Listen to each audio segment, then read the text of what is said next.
Et bien sûr que j'ai déjà dit que la situation en Ukraine concerne aussi les menaces fondamentales pour notre sécurité.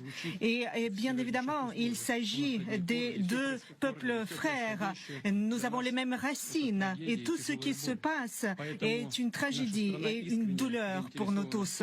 Par conséquent, notre pays est sincèrement intéressé par l'approche qui mettrait fin à ce qui se passe.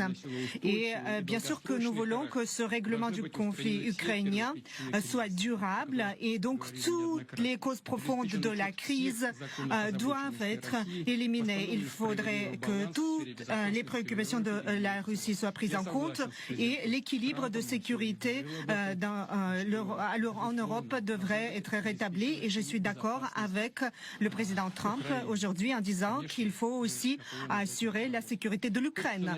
Nous sommes prêts à y travailler également. Et j'espère que cette meilleure entente que nous avons établie permettra d'ouvrir la voie vers la paix en Ukraine. Et nous nous attendons à ce qu'à Kiev et dans d'autres capitales en Europe, cette approche soit perçue comme sincère et qu'il n'y ait pas de manipulation derrière les coulisses, en coulisses comme on dit, pour saboter ce progrès qui commence à se présenter. Et bien sûr, nos échanges bilatéraux, même si c'est symbolique, augmentent, plus 20%. Nous avons de nombreuses autres possibilités de développement et notre partenariat en investissement, en économie est très prometteur dans le commerce, technologie, nouvelles technologies, l'espace, aussi coopération en Arctique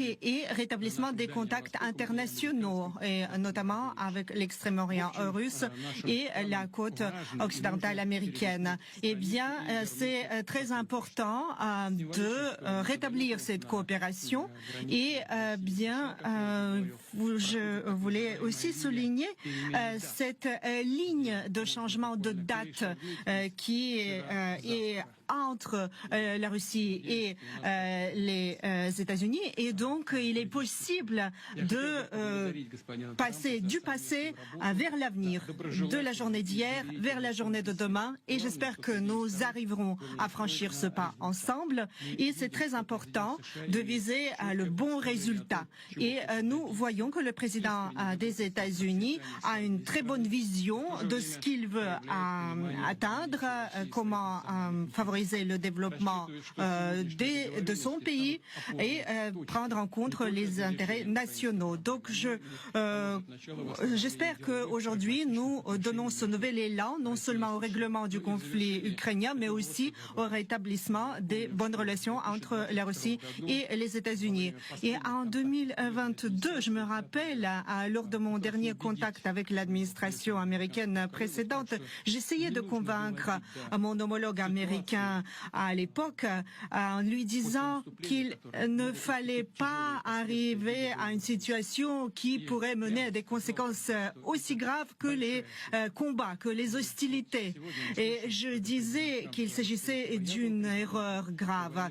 Et là, le président Trump dit que si il était président à l'époque, la guerre n'aurait pas été commencée. Et moi, je pense qu'il a raison. C'est exactement le cas. Et ça aurait été le cas. Et nous avons maintenant de très bonnes relations de confiance avec le président Trump. Et j'ai toutes les raisons de croire qu'en avançant